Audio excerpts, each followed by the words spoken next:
In our 78th season, the Palm Beach Civic Association brings you Palm Beach TV and our Sunday newscast. In the next few minutes, you'll meet some colorful members of our community as we show you the unique lifestyle of the island.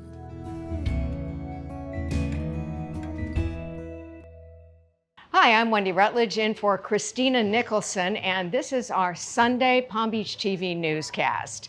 You've heard the expression, a good deed never goes unpunished. Well, that might be one way to describe what's going on with the feral cats on Palm Beach Island.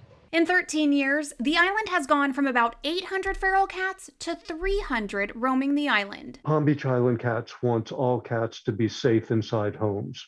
And our program is the only humane way to get there. David Levitt, the president of Palm Beach Island Cats, says last year his organization used 5,600 pounds of dry food and more than 63,000 cans of cat food at dozens of feeding stations around the island. We feed every night at 3 o'clock in the morning, run our route of 32 feeding stations. Then we come back and pick up any food that's left.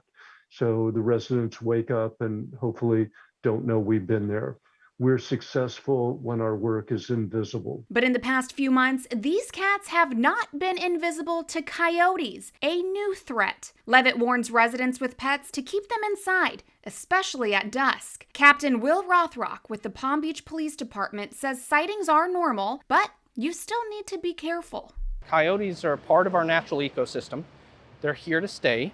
And we're encouraging the residents to contact us if they see unusual or aggressive coyote behavior. To try not to interact with them, but if they do see something odd, a coyote that's not afraid of people, a coyote that's following them, a coyote that's aggressive, to call us so that we can send an officer there. So, what's the solution? Well, Levitt says moving nighttime feedings to the daytime may result in even more cats dying. I would like to change to daytime feeding, but I'm afraid of bringing the cats out in the daytime because of the traffic and the increased traffic on the island.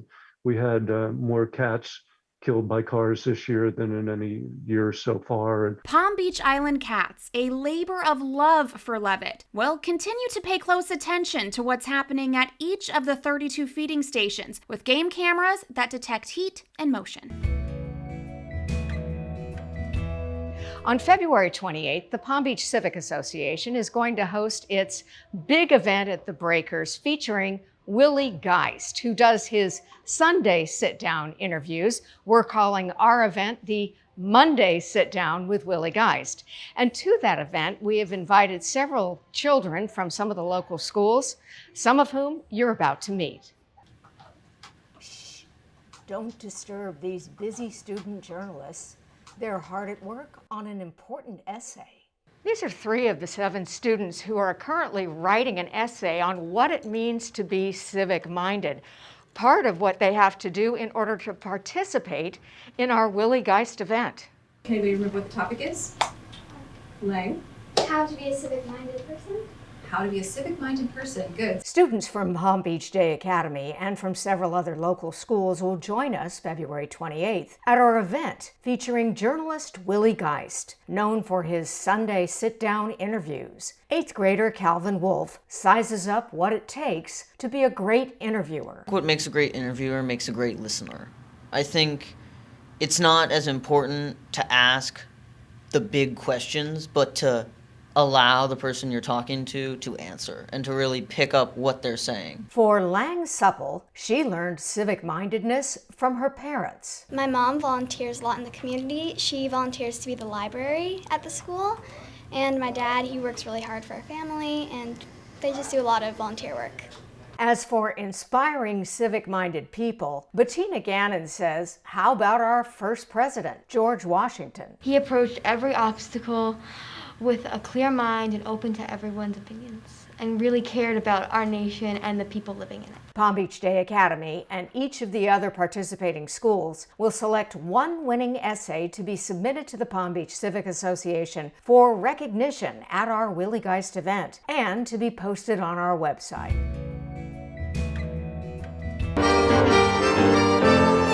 With the string section of the Palm Beach Symphony setting the mood, the 1940s-era Colony Hotel celebrated its designation as a historic landmark. Landmarks Preservation Commission Chair Renee Sylvan offered his congratulations alongside Mayor Moore and Councilman Ted Cooney. Hotel owners and staff were on hand to welcome their supporters and guests at a breakfast buffet following the dedication.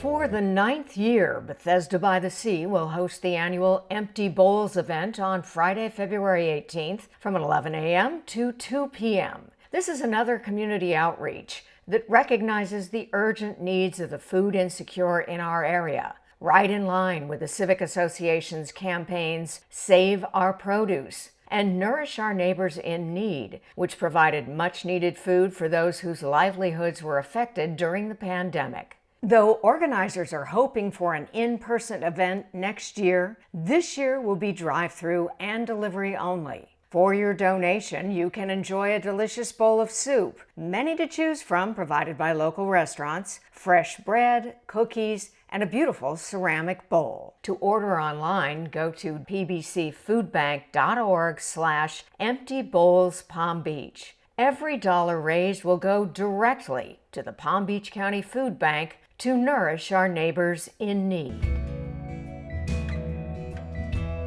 Coming up on the Palm Beach Civic Association calendar, our much anticipated Monday Sit-Down with Willie Geist, host of the popular Sunday Sit-Down interview series on NBC. There are still some seats available for the February 28th event at the Breakers, sponsored by Florida Crystals. You will also get to watch as former Mayor Gail Caniglio is presented with the Bill Brooks Community Service Award. For tickets and more information, call us at 561-725-4006 or visit us at palmbeachcivic.org/events.